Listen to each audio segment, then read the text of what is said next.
Good morning, good morning, good morning, good morning guys. Nandito tayo ngayon guys, naka-duty sa wildlife.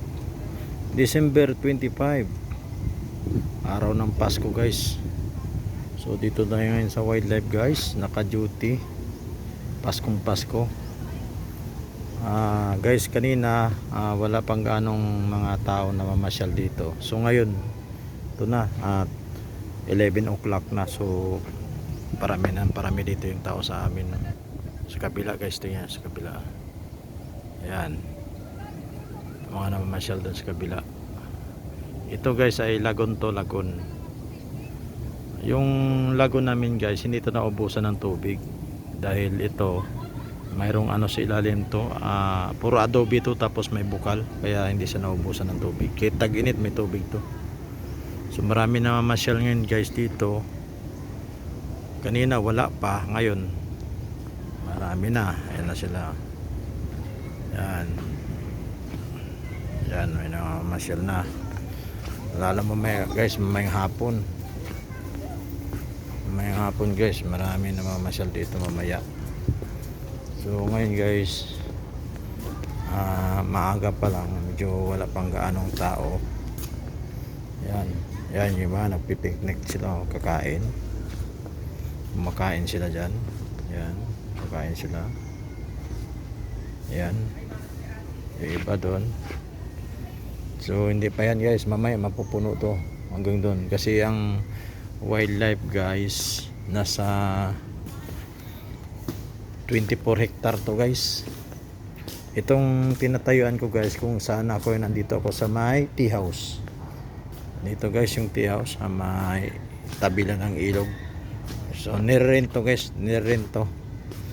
Kung gusto nyong magpunta at i-rent nyo ito, pwede dito kung anong binyo, birthday o kung ano man, kasiyahan dito gaganapin, pwede rin. Mura lang ito guys, mura lang ang ano rito. So yan, dito tayo sa Fishing Village, kung saan ay dito ako naka-assign. Ito ang area ko guys, yung kabila oh. Yan ang masyal sa kabila. Yan. Marami pa yun guys, mamaya. Sa ngayon kunti pa lang tao, mamaya marami yan. Yan. Doon ang maraming tao sa Miniso. May Miniso kami rito guys. So doon sila sa Miniso ngayon, nanonood ng mga hayop.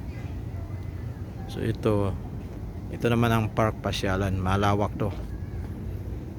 So ayan guys, maganda diba, maganda ang mga view dito sa wildlife. Dito na to guys sa Quezon City, matatagpuan. Ang address dito guys, Ninoy Aquino Park and Wildlife Center. Ayan, okay, Ninoy Aquino Park and Wildlife Center. Yan po. Okay guys, maraming salamat sa iyong panood sa aking making video. Huwag niyong kalimutan i-like and share ang aking video. Thank you so much, and once again, good morning, good morning. Merry Christmas sa ating lahat. Ingat kayo palagi, and bye bye. God bless.